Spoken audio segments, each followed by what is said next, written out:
Shalom. Shalom. Selamat malam semuanya. Selamat malam. Puji Tuhan ya, kita boleh ada di rumah Tuhan pada malam hari ini. Dan mari saudara, saya mau mengajak kita semua untuk membuka persekutuan pada malam hari ini dengan mengingat kebaikan Tuhan dalam hidup kita. Penyertaan Tuhan adalah bukti kebaikannya. Kita ada sampai hari ini semua hanya karena kebaikan Tuhan. Hari lepas hari kita lewati, pergumulan mungkin kita hadapi, tapi bersama dengan Tuhan kita mampu melewatinya. Dan hari ini kita ada semua hanya karena kebaikan Tuhan. Karena itu saudara, mari kita membuka persekutuan pada malam hari ini dengan menyanyikan pujian dari nomor 134. Sebagai respon kita akan kebaikan Tuhan, kita bersyukur untuk penyertaannya dalam hidup kita. Nomor 134, lagunya berjudul Ku Tahu Bapa Peliharaku. Saya undang tiap kita untuk bangkit diri.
Benar Tuhan, Engkau baik dalam hidup kami. Tidak ada satupun kejahatan ataupun kesalahan yang Kau izinkan kepada kami. Semua mendatangkan kebaikan. Walaupun sebagai manusia kadang kami tidak mengerti, tapi satu hal, bahwa Engkau izinkan apapun yang terjadi dalam hidup kami, itu mendatangkan kebaikan bagi kami semua. Dan kami bersyukur untuk segala kebaikan-Mu terbukti nyata. Kami ada sampai hari ini, semua hanya karena penyertaan Tuhan dalam hidup kami. Dan kami bersyukur malam ini kami boleh ada di rumah-Mu. Dan kami rindu Tuhan, malam ini kami lagi mau belajar, kami mau lagi diajar oleh Engkau melalui kebenaran firman-Mu, sehingga hidup rohani kami semakin bertumbuh dan kami semakin kuat di dalam Engkau. Terima kasih Tuhan Yesus. Kami serahkan persekutuan pada malam hari ini dari awal, pertengah hingga akhirnya. Hanya nama Tuhan dipermuliakan dan diagungkan. Di dalam nama Tuhan Yesus kami berdoa.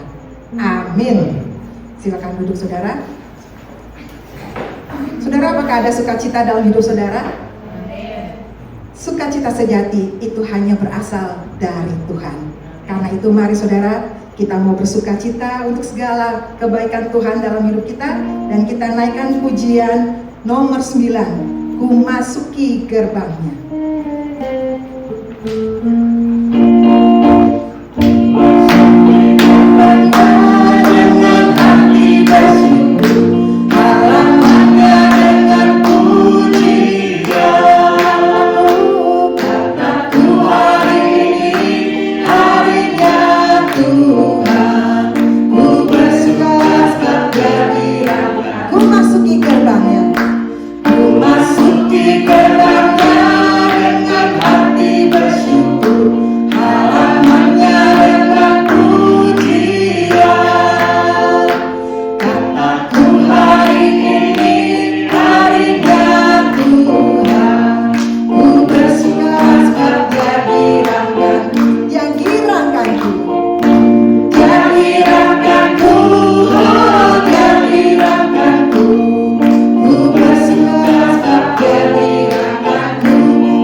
Firman Tuhan yang menyegarkan dan menguatkan kita.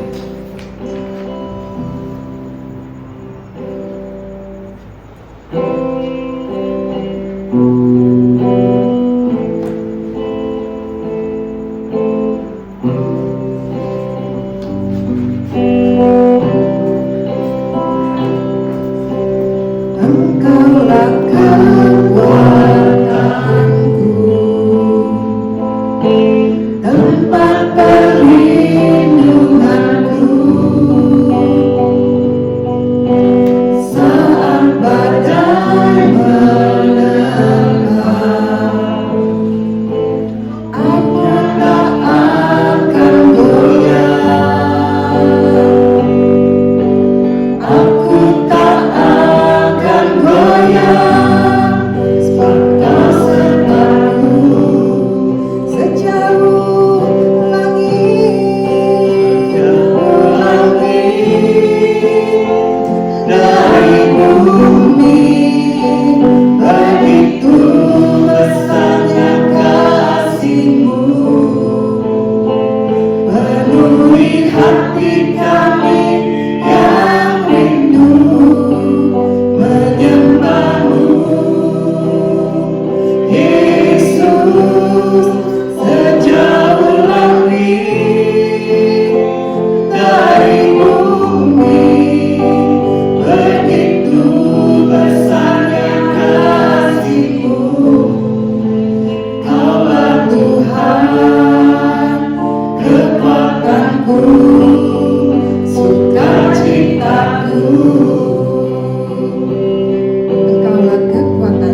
Kaulah Tuhan, kekuatanku, sukacitaku.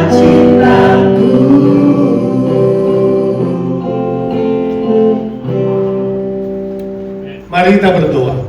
Bapa kami yang di sorga, kami mengucap syukur dan terima kasih. Hari ini kami masih diberikan nafas hidup.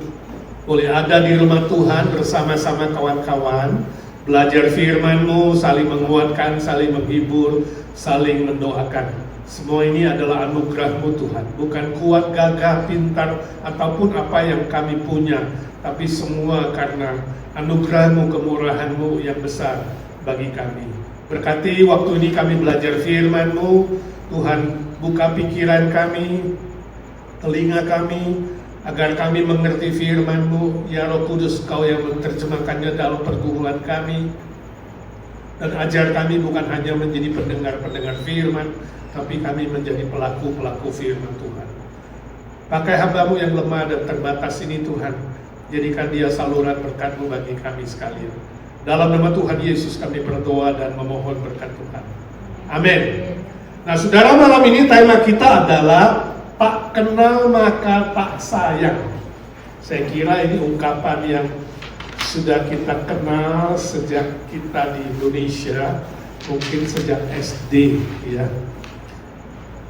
Saya tidak tahu kalau saudara mendengar tak kenal maka tak sayang, apa yang saudara pikir? Saudara pikir kenalan dengan orang baru? Saudara pikir teman baru? Ya, atau saudara pikirkan diri sendiri? Tapi mari kita diskusikan dulu 3 pertanyaan sebelum kita belajar firman Tuhan. Yang pertama, bila saudara diberi kesempatan untuk menjadi seperti orang lain, saudara ingin jadi siapa? Ingin jadi anak orang kaya? Ingin jadi anak raja? Ingin jadi anak presiden? Ingin lahir jadi anaknya Donald Trump? Ingin jadi siapa? Ada yang mau memberi jawaban, respon? Suatu kali saya pulang ke Jakarta, diajak makan oleh seorang businessman, teman saya. Lalu dia bilang, Pak Edi, lihat kamu itu saya senang sekali. Kalau bisa saya seperti Pak Edi, gak punya susah, gak punya khawatir, ya, selalu senang, ketawa, bisa ya mission trip, jalan-jalan, ketemu teman-teman, makan-makan, selalu senang, ya. Lalu saya bilang sama dia, kamu lihat saya enak, baik, senang, kamu ingin seperti saya, ya. Saya kalau lihat kamu sukses, berhasil, ya, banyak duit, dikenal, terkenal, dan keluarga semua baik-baik, saya juga mungkin pengen jadi kamu. Gini deh, kita tukeran 1 bulan. Saya coba jadi kamu, dan kamu jadi saya. Saya guyon dengan dia. Dia bilang, oh jangan Pak, jangan Pak. Ada kalanya kita bisa berpikir demikian, bukan? Bahwa enak ya kalau bisa jadi seperti si A, seperti B, seperti C. Pernah nggak punya pikiran begitu? Coba angkat tangan sekarang. Poin pertama adalah mengajar kita untuk bisa menerima diri kita sebagaimana yang Tuhan ciptakan, dan kemudian perlu tetap mengembangkan diri untuk lebih baik, untuk lebih maju, untuk lebih sukses, dan untuk lebih hidup menyenangkan Tuhan dan berkenan kepada Tuhan. Nangkep gak saudara? Ini poin pertama.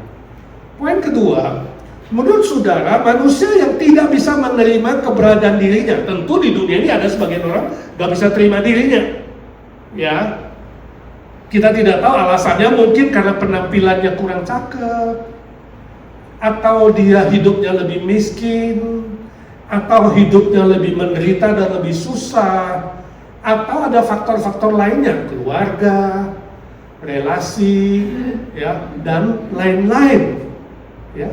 Terlalu banyak tanda kutip kesusahan dan penderitaan dan kekurangan dalam hidupnya. Ini membuat sebagian manusia di bumi ini tidak bisa menerima dirinya sebagaimana adanya. Nah, menurut saudara, apakah manusia yang demikian adalah manusia yang titik 2? Saudara lingkari coba pernyataan yang menurut saudara benar di bawah ini. Apakah orang sedemikian itu terlalu cengeng? Itu A, ya. Terlalu cengeng sehingga dikit-dikit mengeluh, dikit-dikit menangis, dikit-dikit merasa dikasihani, egois, lalu mikirin diri sendiri dan merasa hidupnya tidak ada gunanya di bumi ini. Hidupku sia-sia, gak ada gunanya. Jadi begitu berbicara, yang keluar dari pikirannya dan hatinya adalah seperti itu. Cengeng, egois, dan merasa hidupnya tak berguna. Nah, kalau itu betul, saudara lingkari. Betul atau tidak? Atau B, orang sedemikian adalah orang yang tidak puas dengan berkat-berkat yang ada padanya. Sebenarnya dalam dirinya ada berkat-berkat dan anugerah Tuhan, tapi dia tidak merasa puas dengan apa yang dia terima. Maka dia tidak bisa menerima keadaan dirinya. Atau C, dia terlalu sensitif dalam segala hal. Segala hal. Penampilan, perkataan, perbuatan, relasi, komunikasi, keluarga, terlalu sensitif. Ya, sehingga dia selalu merasa minder dan berkekurangan dan tidak bisa apa-apa. Atau dia suka membandingkan diri dengan orang yang lebih daripada dia. Selalu lihatnya ke atas dan terlalu jauh, tidak bisa juga melihat ke bawah yang ada di bawahnya, lebih rendah daripadanya. Atau dia tidak bisa menghargai apa yang ada padanya. Sebenarnya pada dirinya ada sesuatu, tapi dia nggak lihat dan nggak bisa menghargai. Selalu melihat yang nggak ada, ya. Sehingga yang timbul adalah keluhan dan merasa, aduh, gua nggak bisa ini, gua kenapa begini, kenapa begitu, dan dalam hidupnya banyak why, kenapa dan kenapa. Atau juga mungkin saja dia menganggap Allah menciptakan manusia secara tidak adil. Gak adil nih Tuhan, kenapa ciptakan dia lebih cakap dari saya? Kenapa ciptakan dia lebih kaya dari saya? Ya, jadi mencari kambing hitam, dan kambing hitamnya adalah Tuhan, sebab Tuhan yang menciptakan.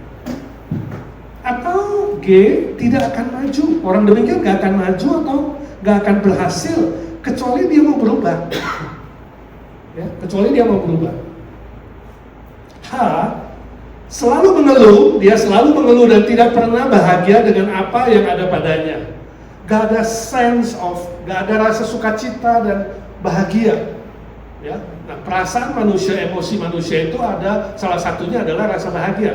Dia gak pernah punya perasaan seperti itu dalam dirinya, atau gak keluar rasa bahagia itu. Nah, saudara, kalau selalu merasa gak bahagia, coba nanti pulang buat sebuah definisi bahagia menurut kamu apa? Ya.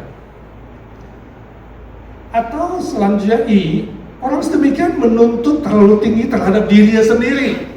Terhadap diri sendiri dia standarnya terlalu tinggi, jadi tidak pernah merasa puas. Ya, bisa terjadi. Atau J, menganggap dirinya kena kutuk. Nah, ini orang yang percaya takdir nih, gua udah ditakdirkan begini, nasib gua udah memang sial seperti ini, sudah nasibnya ini ya, dari sononya sudah ditentukan oleh Yang Maha Kuasa. Yanti lingkarin berapa Yanti? B, tidak puas dengan berkat-berkat yang ada padanya. Ya, orang yang nggak pernah hitung berkat, ya, nggak pernah bersyukur, bisa sih terjadi, ya. Ada seorang bapak, dia gak puas sama rumahnya, terus mengeluh soal rumahnya. Padahal rumahnya cukup gede. Suatu hari dia panggil agent untuk jual rumahnya. Agent datang lihat foto-foto, ya. Lalu besoknya buat selebaran. Rumahnya gimana-gimana secara detail. Fotonya bagus, lalu selebarannya ditaruh di situ dan dipajang. Bapak itu kaget dan tanya sama agentnya, "Yuk, yang benar, ini informasi rumah saya betul seperti ini?" Kan kemarin saya udah ambil picture, saya udah lihat, udah ukur semua, dan ini memang faktanya rumah Bapak seperti ini. Lah, rumah seperti ini yang saya mau cari, saya mau pindah ke rumah seperti ini. Nah, sih. Saya nggak tahu kenapa dia tidak melihat itu, tapi begitu agent datang bisa melihat itu, dan begitu detail, begitu lengkap. Dia mau agent jual, kemudian beli rumah seperti itu detailnya. Nah, ini mirip dengan orang-orang yang tidak melihat berkat Tuhan dalam dirinya, lihat berkat Tuhan dalam diri orang lain. Kok dia sehat ya? Kok dia rambutnya bagus ya? Kok ini bagus? Tapi kalau dia ngaca sendiri, ternyata dia juga seperti itu. Menurut saudara, kenapa Allah menciptakan manusia dengan berbagai perbedaan? Kan gak ada manusia yang sama, semuanya beda-beda ini. Baik dalam latar belakang, warna kulit, penampilan, kekayaan, kepintaran, ya, berkat, anugerah, beda-beda. Apakah hal ini adil? Kalau Tuhan menciptakannya beda-beda, apakah Allah termasuk Allah yang adil? Atau kurang adil? Ayo, adil apakah adil? Adil. Kenapa adil? Hah?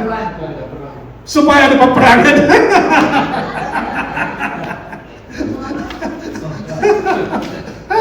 Pak Amri masih tunggu perang ini belum selesai, Amerika melawan Iran. Itu beda banget, jadi ya udah supaya ada perang, kalau sama nggak perang ya Pak. yang lain kenapa beda-beda? Tuhan punya tujuan, tapi boleh bilang fair kan? Jadi orang yang tidak puas tadi dia bisa bilang Tuhan juga fair, kenapa beda sih? Ya kan, ciptain gua sama ciptain dia. Saya mau seperti dia, gua mau seperti model kayak begini nih. Sebenarnya ada kemungkinan orang yang mengenal Tuhan dan orang yang tidak mengenal Tuhan bisa menganggap Allah tidak adil, betul kan? Bisa menganggap Allah tidak adil sebab punya pengertian keadilan itu beda. Nah, menurut saudara, apakah adil itu berarti harus sama rata, sama rasa? Biasanya kan manusia melihat harus sama kan, betul nggak? Kalau anakmu yang anak pertama dan kedua bilang, Mama nggak adil, nggak sama treatmentnya, Koko dengan aku adik. Sebab manusia bisa berpikir bahwa keadilan itu berarti harus sama. Tapi mungkin nggak sama. Sebagai orang tua yang memperlakukan anak mungkin nggak sama. Anak pertama dan kedua mungkin nggak sama. Nggak mungkin. Pasti ada perbedaan. Dalam hal saudara memberi waktu, memberi perhatian, ya kan? Nggak bisa persis sama. Jadi sebenarnya keadilan itu definisi yang sesungguhnya bukanlah sama rata sama rasa atau sama dalam segala hal. Tapi keadilan itu adalah masalah apa? Kedaulatan. Yesus pernah memberikan perumpamaan orang yang datang bekerja, dikasih 1 dinar sehari, tapi sore-sore kemudian habis jamnya, mungkin tinggal 1 jam. Orang yang masuk terakhir 1 jam juga dikasih 1 dinar. Dapatkah yang dari awal kerja, dari pagi mengatakan nggak fair? Hah? Kenapa gua dari pagi kerja 8 jam 1 dinar? Ini orang terakhir datang 1 dinar. Yesus jawab apa? Bukankah kesepakatan kita adalah sehari 1 dinar? Itu minimum wages ya. Jadi kalau saya kasih kamu kerja sehari sedinar sesuai agreement, saya adil nggak? Adil. Tapi kenapa dia cuma 1 jam 1 dinar? Jawabnya apa? Duitnya duit siapa? Suka-sukaku dong. Jadi kalau yang kerja 1 menit juga dapat 1 dinar, boleh nggak? Boleh. Sebab yang punya kedaulatan siapa? Ownernya, pemiliknya. Pemiliknya yang punya duit, pemiliknya yang punya kedaulatan, pemiliknya yang punya hak. Bolehkah seorang yang tidak punya hak untuk mengatur seorang owner? Saudara melihat nggak sekarang? Bahwa keadilan itu bukan soal sama rata, tapi soal apa? Kedaulatan yang punya otoritas, kedaulatan yang punya kuasa, pemilik segala sesuatu. Apalagi Tuhan itu pencipta langit dan bumi, Dia pasti lebih bijaksana. Jadi definisi yang salah bisa menimbulkan konsep yang salah, kemudian menuduh Tuhan tidak fair atau tidak adil. Nangkep? Itu sebabnya kalau semua manusia Tuhan binasakan, gak ada satupun yang selamat, Tuhan kejam atau adil? Kalau upah dosa adalah maut dan semua manusia berdosa harus mengalami maut, sebenarnya Tuhan adil gak? Adil, karena memang upah dosa adalah maut. Tapi kalau Tuhan memilih sebagian orang untuk dia mau selamatkan, dia adil gak? Saudara, ke panti asuhan ada 100 anak, saudara adopsi 2. Apakah yang 98 berhak menuduh saudara tidak adil?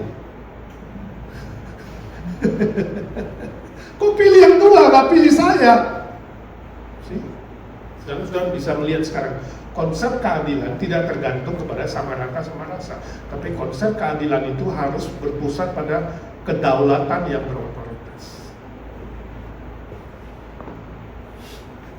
Oke, nangkep? Baik, kalau sudah nangkep, sekarang kita belajar firman Tuhan. Kita lihat apa kata firman Tuhan dalam hal ini. Ya, Mazmur 139 ayat 13 sampai 18, Matius 22 ayat 37 sampai 39. Mari kita membaca bersama-sama. Sebab Engkaulah yang membentuk buah pinggangku, menenun aku dalam kandungan ibuku. Aku bersyukur kepadamu oleh karena kejadianku dahsyat dan ajaib. Ajaib apa yang kau buat, dan jiwaku benar-benar menyadarinya. Tulang-tulangku tidak terlindung bagimu ketika aku dijadikan di tempat yang tersembunyi, dan aku direkam di bagian-bagian bumi yang paling bawah. Matamu melihat selagi aku bakal anak, dan dalam kitabmu semuanya tertulis hari-hari yang akan dibentuk sebelum ada satupun daripadanya. Dan bagiku betapa sulitnya pikiranmu, ya Allah, betapa besar jumlahnya. Jika aku mau menghitungnya, itu lebih banyak daripada pasir. Apabila aku berhenti, masih saja aku bersama-sama Engkau. Mazmur 139, 13 sampai 18, sangat-sangat indah. Matius 22, 37 sampai 39. Jawab Yesus kepadanya, kasihilah Tuhan Allahmu dengan segenap hatimu, dan dengan segenap jiwamu, dan dengan segenap akal budimu. Itulah hukum yang terutama dan yang pertama. Dan hukum yang kedua yang sama dengan itu ialah, kasihilah sesamamu manusia seperti dirimu sendiri. Matius 22, 37 sampai 39. Nah, saudara, dari dua bagian firman Tuhan ini, satu perjanjian lama, satu perjanjian baru, kita akan belajar beberapa kebenaran yang sangat penting dalam topik hari ini. Tak kenal maka tak sayang. Allah memiliki rencana yang indah dan mulia. Rencana. Allah memiliki rencana yang indah dan mulia untuk setiap manusia yang diciptakannya.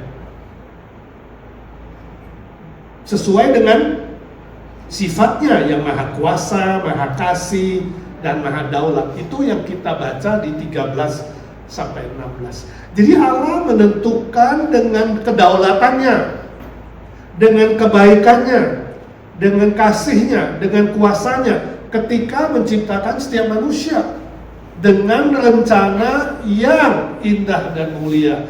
Tiap orang punya dari Tuhan. Itu sebabnya berbeda. Aplikasinya, coba pikirkan hal-hal apa saja yang membuat saudara tidak puas atau tidak menerima diri sendiri kalau selama ini ada. Dalam hal apa? Dalam hal penampilan, dalam hal materi, dalam hal keluarga, dalam hal relasi manusia, dalam hal pergaulan, dalam hal apa? Khususnya di Amerika ini dengan begitu banyak keinginan dan kebutuhan yang kadang-kadang bercampur aduk keinginan dan kebutuhan itu. Hal apa yang membuat saudara tidak puas? Ya. Lalu mohon Tuhan menolong saudara belajar menerima sifat Allah. Ini yang paling penting. saudara tidak pernah kenal Allah, sifat-sifatnya, tidak pernah akan mengasihi Allah. Tak kenal maka tak sayang. Jadi yang paling pertama, saudara harus mengenal sifat Allah dulu. Dia itu maha baik, dia itu maha kasih. Itu sebabnya dia gak pernah salah. Gak boleh bilang dia gak adil, sebab dia maha adil sifatnya. Dia maha kudus, gak pernah cacat celah, gak pernah gagal. Dia maha daulat, itu sebabnya dia punya otoritas tertinggi. Dengan mengenal sifat-sifat Allah yang sedemikian, Sang Pencipta itu, kita mulai bisa bersyukur dan menerima ciptaan dia itu dalam diri kita. Oh, dia ciptakan saya begini karena memang ada rencana yang spesial. Saudara mulai melihat keunikan diri sendiri, keunikan orang lain. Saya beda dengan dia, sebab rencana Allah bagi saya berbeda dengan rencana Allah bagi dia. Masing-masing punya keunikan, masing-masing punya kelebihan, masing-masing punya kebaikan, tergantung sifat Allah yang bekerja di dalam diri kita. Itu the first point. Poin pertama, kita harus mengenal sifat-sifat Allah dulu, sehingga kita tidak sembarang kemudian menuduh Tuhan, mengeluh kepada Tuhan, ya. Lalu terjadilah hubungan yang tidak baik dengan Tuhan, dan kita mulai tidak bisa melihat berkat-berkatnya dan anugerahnya, ya. Jadi ini sangat-sangat penting. Roma 11:34-36 mengatakan dia itu terlalu dalam hikmatnya, kasihnya, kebaikan sifatnya, terlalu tinggi, terlalu lebar. Segala sesuatu milik dia, ya. Jadi kita harus mengakui bahwa dia melampaui kita jauh sekali, gak bisa dibandingkan dah, ya. Kita sama Bapak kita aja beda, apalagi nih Bapak di surga, pasti bedanya sangat-sangat jauh, ada jurang pemisah yang terlalu tinggi. Nah, dengan demikian kita mulai respect pekerjaan Tuhan, kita mulai menghargai karya Tuhan dalam diri kita, kita mulai mencintai karya Tuhan di dalam diri kita. B, Allah Sang Pencipta memiliki hikmat, ya, yang melampaui semua pikiran dan pengetahuan kita. Jadi kalau Allah ciptakan kita beda dengan orang lain, itu karena hikmatnya, bukan hanya tadi kedaulatannya dan sifat-sifat dasarnya, tapi hikmatnya. Memang si A modelnya harus begitu, si B modelnya harus begitu, ya. Tuhan punya hikmat, dia tahu yang the best, terbaik. Itu melampaui pikiran kita, jadi kita gak ada hak untuk mengoreksi. Tuhan ini kayaknya ciptaannya kurang ini Tuhan, ya. Pernah dengar cerita dari India, legenda tentang penciptaan. Waktu Tuhan menciptakan Adam dan Hawa, sudah selesai, seorang malaikat bilang, Tuhan kayaknya ada kurang sesuatu deh dengan Hawa. Menciptakan Adam dengan panah liat sudah jadi kan, lalu ambil rusuknya. Adam menciptakan Hawa, Hawa diciptakan begitu cantik. Seorang malaikat yang memperhatikan itu mengatakan, Tuhanku rasanya Hawa itu kurang sesuatu ya. Dia cantik sekali, kata malaikat. Tapi kenapa ada 2 titik di matanya? Di bawah matanya ada 2 titik embun air mata. Kenapa Tuhan? Rupanya Hawa dicipta itu, ya, selain cakep dan anggun, menurut cerita itu ada 2 tetes air mata. Tuhan bilang itu sudah seharusnya, sebab dunia yang akan mereka diami nanti penuh dengan air mata. Jadi kalau sekarang saudara hidup dalam kesedihan, kesusahan, banyak menangis, jangan tanya Tuhan, kenapa dulu ciptakan mata ini bisa punya air mata. Tanya Rasul Yohanes, dia bilang, Tuhan beri saya inspirasi di dalam kitab Wahyu. Jangan khawatir, sebab nanti ketemu Tuhan, semua air mata akan dihapus oleh Tuhan.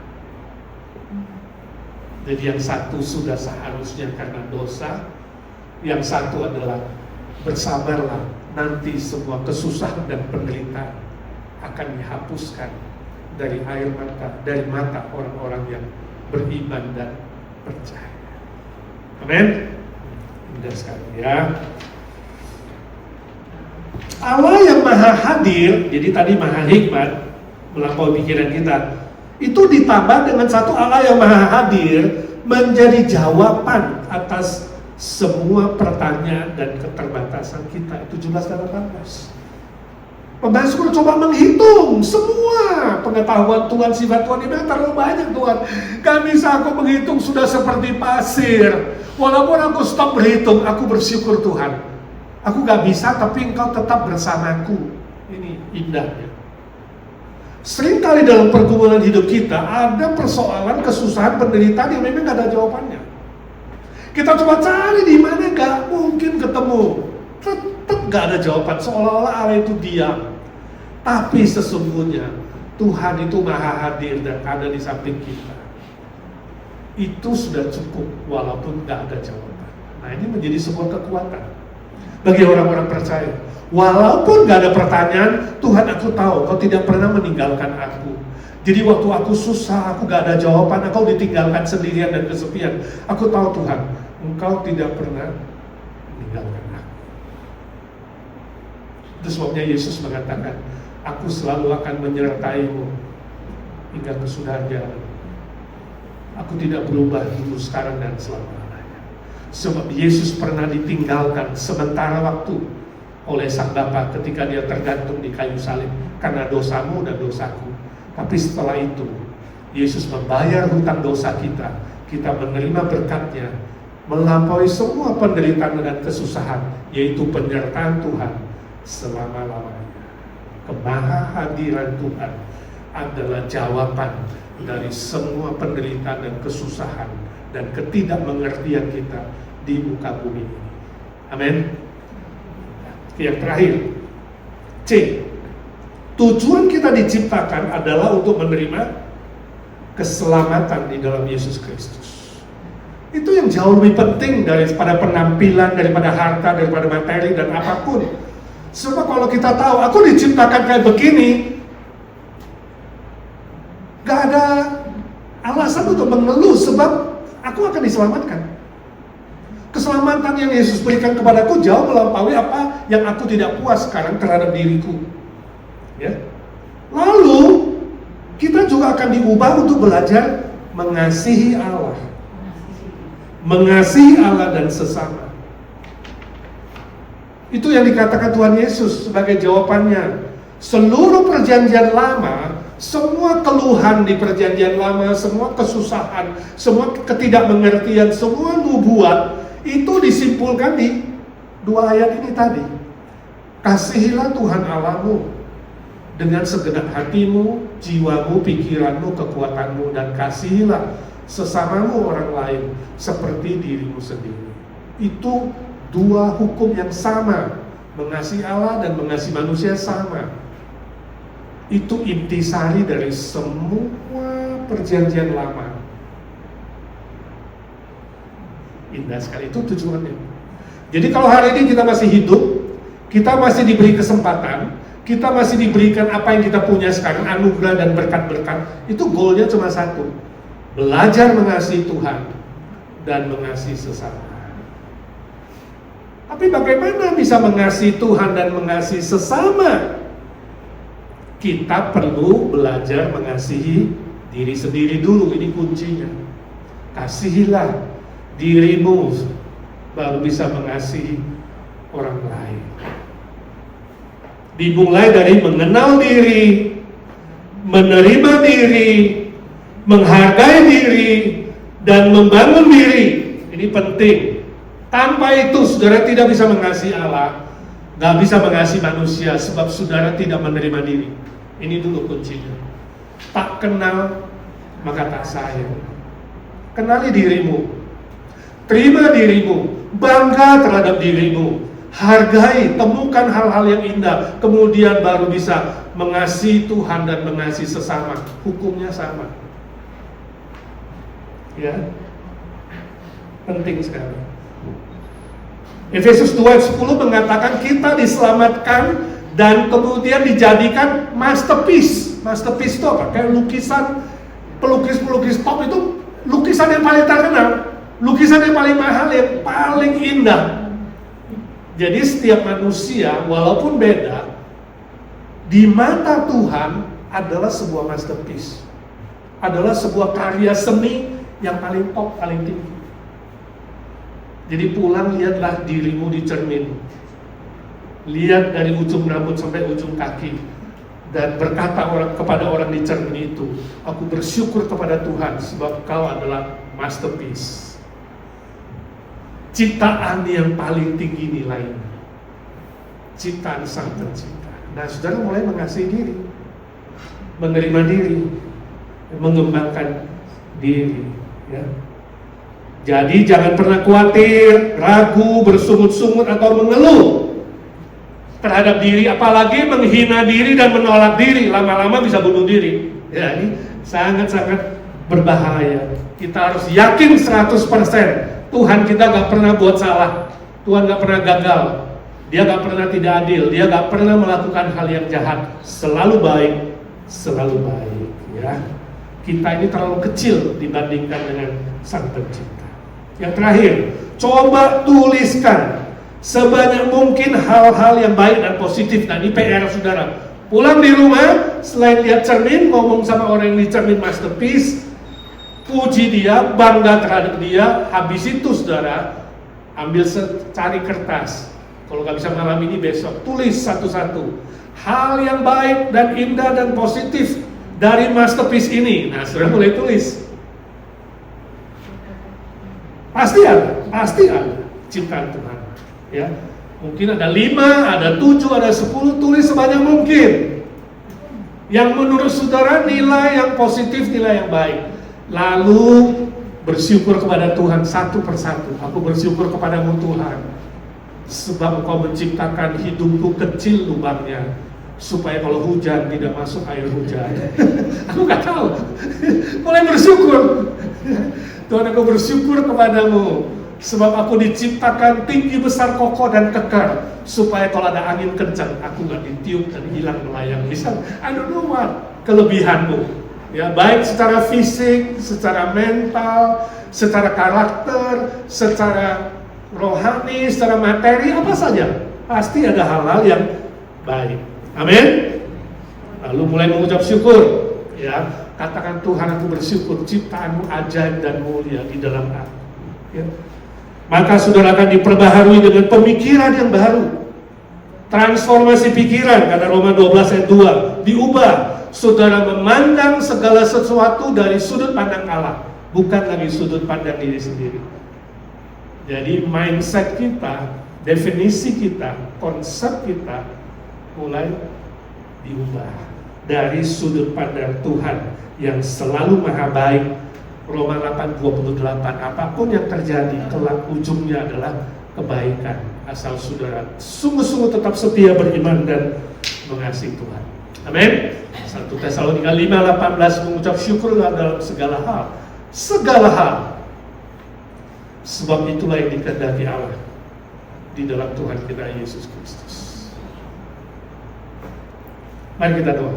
Bapa di surga, kami mengucap syukur dan terima kasih untuk firman-Mu malam ini. Ajar kami Tuhan lebih mengenal-Mu, sifat-sifat-Mu yang maha baik, maha benar, maha setia, maha daulat, dan hikmat-Mu yang melampaui apapun, baik pikiran, perasaan, pengalaman kami. Maka kami lebih diyakinkan bahwa Engkau-lah Allah yang baik, yang kasih, yang setia, yang tidak pernah berbuat salah. Apapun yang ada pada kami, apapun yang terjadi pada kami yakin Tuhan, tujuannya adalah untuk kebaikan. Kami bersyukur Tuhan Yesus, Kau datang menyelamatkan kami dan memberi kami konsep yang baru. Kami jadi ciptaan yang baru, baik dalam pikiran, dalam perasaan, dalam pengenalan terhadap banyak hal dengan sudut pandang yang berbeda. yaitu sudut pandang Tuhan yang selalu baik, benar, dan kasih aja. Terima kasih Tuhan, Kau menciptakan kami unik, berbeda satu dengan yang lain, supaya kami belajar mengasihi Tuhan dan mengasihi sesama, walaupun kami berbeda-beda. Sebab kami semua adalah masterpiece di hadapan-Mu Tuhan, ciptaan yang indah, mulia, dan ajaib, yang melampaui apapun yang ada di dunia ini. Ajar kami lebih mengenal diri, lebih menghargai diri, lebih mencintai diri, mengembangkan diri, dan terus maju di dalam Tuhan sesuai dengan firman-Mu. Itu menjadi fondasi kami mengasihi Tuhan dan mengasihi sesama kami dengan baik dan benar. Terima kasih Tuhan Yesus, Kau sudah dengar doa kami, sebab kami minta di dalam satu nama, Yesus Kristus, Juru Selamat dan Penebus kami yang hidup selama-lamanya. Amin. Mari saudara, kita lanjutkan dengan doa syafaat kita. Allah kuasa melakukan segala perkara, itu keyakinan kita. Allah kuasa melakukan segala perkara. Allahku Maha Kuasa. Dia ciptakan seisi dunia. Aku selawasa. Allahku Maha Kuasa. Bapa di surga, kami bersyukur untuk kesempatan ini. Kami boleh menjadi prajurit-prajurit doa yang melayani, khususnya kawan-kawan kami, mensupport mereka yang butuh didoakan. Kami bersyukur Tuhan, ketika kami kuat, karena anugerah-Mu kami boleh menguatkan yang lain. Ketika kami dihibur, karena anugerah-Mu kami boleh menghibur orang lain. Saat ini kami mau bersyukur untuk Bu Nina yang baru selesai surgery bladdernya. Tuhan, Kau sendiri yang memulihkan dia secara sempurna. Pakai dia terus ya Tuhan, menjadi alat-Mu yang berguna, membawa kemuliaan bagi nama-Mu. Kami berdoa untuk Pak Hari yang sudah melakukan 1 kali kemo ya Tuhan. 2 minggu sekali selama 4 session dia harus selesaikan. Tuhan, kuatkan dia. Tuhan, beri dia kesembuhan oleh kuasa-Mu dan bilur-bilur. Kami doakan Ibu Evi dan Anton Baro yang juga bergumul untuk melawan penyakit kansernya. Tuhan, curahkanlah belas kasihan-Mu, mujizat-Mu ya Tuhan. Kau tidak berubah dulu, sekarang, dan selama-lamanya. Kami doakan Ci Sylvia So, Tuhan kuatkan dia, kakinya, fisiknya. Tuhan pulihkan dia, beri dia kesempatan terus melayani dan menjadi berkat untuk orang lain. Juga Pak Humphrey yang mendampingi, beri kesehatan, sukacita, kekuatan sorgawi. Ci Ane untuk pemulihan matanya. Tuhan, Engkau bekerjalah. Juga remaja kami Arthur Palaria, Tuhan, curahkan belas kasihan-Mu dan kesembuhan yang sempurna, supaya dia sungguh ada kesempatan sekolah Alkitab dan dipakai oleh Tuhan. Kami doakan Charlie ya Tuhan. Tuhan, sembuhkan dia oleh kuasa-Mu yang ajaib. Pakai dia Tuhan. Kalau Tuhan sudah selamatkan dia, berilah dia kesempatan dengan cara waktu Tuhan untuk menyatakan kemuliaan-Mu ya Tuhan. Baby Noah, sembuhkan jantungnya yang masih bocor 1 titik. Curahkan belas kasihan. Kami doakan seluruh anggota jemaat lain yang sakit, yang lemah tubuh. Tuhan, sembuhkan, kuatkan. Yang hampir terjatuh, Tuhan angkat kembali. Dan Tuhan, hiburkan yang sedih. Kuasa darah-Mu dan bilur-bilur-Mu menyembuhkan segala sakit fisik, mental, dan spiritual. Tuhan, curahkan belas kasihan-Mu. Kami doakan anaknya Ci Sandy Victor, supaya dia pun boleh berbalik kepada Tuhan, sungguh-sungguh mengenal Tuhan dan mengenal diri dan mengasihi Tuhan dan sesama. Kami doakan Ompol Wardana, senior kami, yang menjadi koordinator Evergreen. Tuhan, pakai Ompol menjadi berkat bagi banyak orang lain, melalui kesaksian hidupnya, melalui pelayanannya. Tuhan, tolong, dan Tuhan, curahkan kasih setia-Mu. Kami serahkan semua senior kami, Tante Lucy, Tante Isha, Tante Ewati, Tante Sumi, Tante Nelly, Ci Irene, Ci Rostin, Ci Eti, dan semua senior-senior lain yang hidupnya sepi dan sendiri. Tuhan menyertai, Tuhan menjadi sobat yang terbaik. Tuhan berkati anak, mantu, cucu dari semua senior kami. baik yang sudah kami sebutkan maupun yang tidak kami sebutkan. Tuhan, tolong anak-anak takut akan Tuhan, hormat orang tua, dan setia memelihara orang tua dengan baik dan penuh cinta kasih.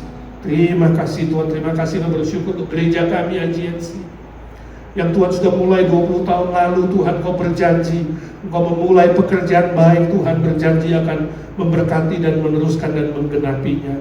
Berkati seluruh jemaat, aktivis, majelis, boleh kompak, boleh setia, boleh sehat dan kuat, baik dalam ibadah, dalam pelayanan, dalam saling mengasihi, dalam saling mendoakan. Jadikan gereja kami gereja yang berdoa, gereja yang mengabarkan Injil, yang memenangkan jiwa, yang sungguh menjadi berkat untuk orang lain. Kami doakan semua program yang ada, entahkah penginjilan persahabatan, program diakonia, permuritan, komisi wanita, komisi evergreen, Sunday school, anak-anak dan youth. Tuhan memberkati satu persatu semua teman-teman dan aktivis dan koordinator yang lain. Dipakai mereka punya hati yang mengasihi Tuhan dan memuliakan nama Tuhan. Kami doakan planning IGNC untuk membuka ibadah di wilayah timur, utara, dan selatan sebagai pertumbuhan gereja baik secara kualitas dan kuantitas. Ya Tuhan, berikanlah orang-orang yang mengasihi Tuhan dan pekerjaan-Mu.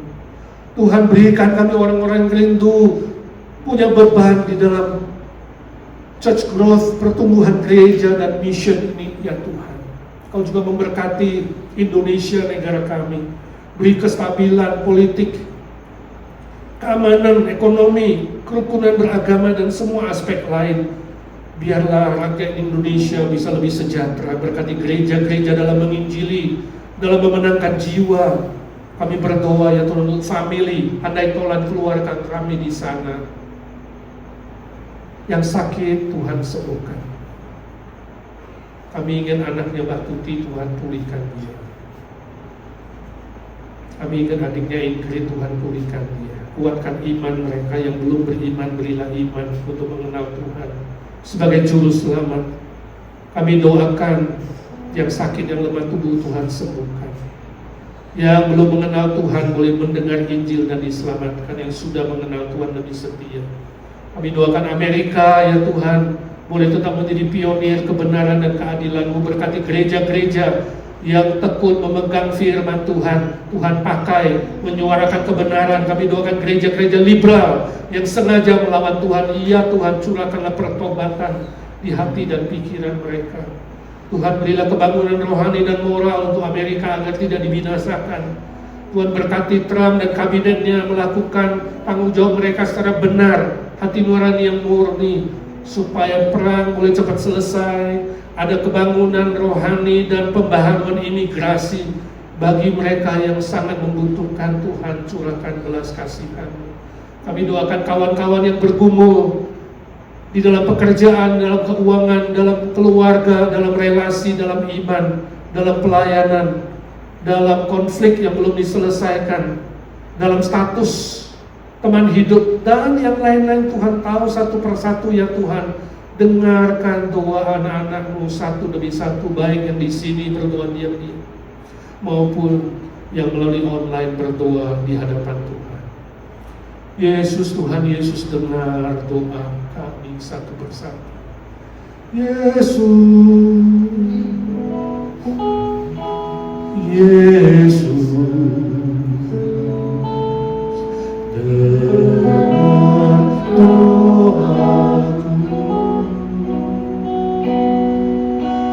Janganlah Tuhan lalui, berilah berkat-Mu. Terima kasih Tuhan Yesus, Kau sudah dengar doa kami. Sebab kami minta di dalam satu nama, Yesus Kristus Juru Selamat kami, penebus kami, Tuhan segala Tuhan, Allah segala Allah, dokter segala dokter, Raja segala Raja, Gembala kami yang baik, yang hidup selama-lamanya. Amin, amin. Bapa, terima kasih. Bapa, terima kasih.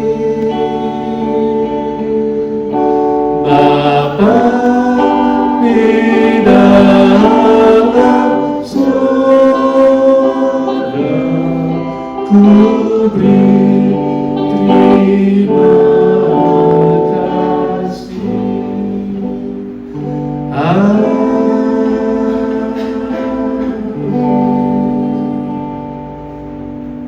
Amin. Saudara, hari Minggu tetap ada ibadah live. Minggu pertama ada perjamuan.